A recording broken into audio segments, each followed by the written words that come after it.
This is a tutorial on how to create an account and how to pay the course fee. The website campus.extension.org is where you will create your account.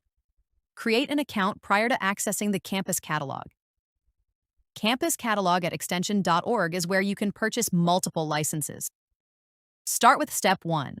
How to create an account, go to campus.extension.org and click on Login. Step 2, click on Create New Account. Step 3, Accept Cookie Policy. Step 4, complete the required information in the new account form and click Create Account.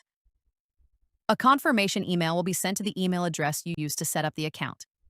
A link to campus.extension.org is included in the email. It is critical that you create your account using your full first name and last name, as this is what will show on a course certificate. The certificates cannot be edited. When creating your account, use an email and password that is familiar to you and document it for future use. Note, the system will only recognize the characters used to create the account. If you have taken courses on this platform before, you do not need to create a new account. Log in with the name and email you created for your original account. To purchase a single or multiple licenses, go to catalog.extension.org and click on the Cooperative Extension logo.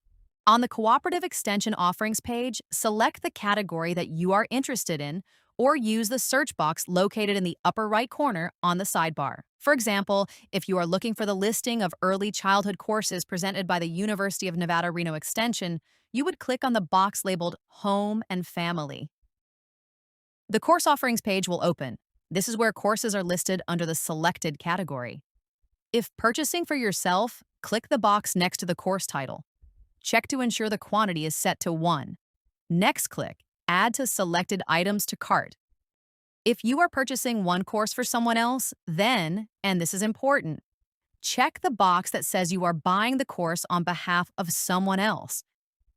If you are purchasing multiple licenses for someone other than yourself, check the box next to the title of the course. Change the quantity to the number of licenses you want to purchase. Click Add to Selected Items to Cart. If you are purchasing more than one license to the course, the system will automatically assume you are buying it on behalf of someone else. A shopping cart will open and shows your selected course or courses and the quantity. Once you verify the information is correct, you can continue shopping or check out. To delete an item or change the quantity, highlight the number in the quantity box and change to 0, then click the Recalculate button. This will allow you to correct or redo a selection.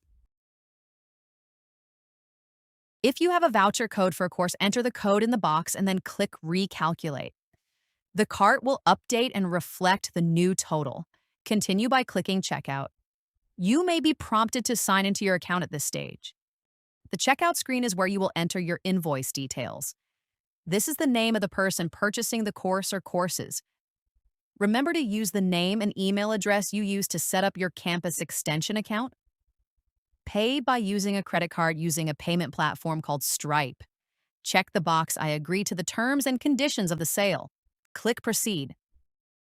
Fill the required information and click Pay. A confirmation email will be sent. You may need to check your spam folder to locate the confirmation email.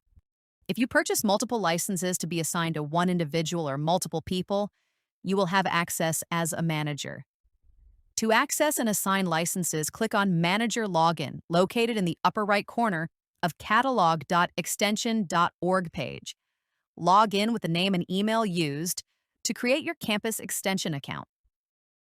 Now that you are logged in, you can add students to the course by clicking the red box Add Students.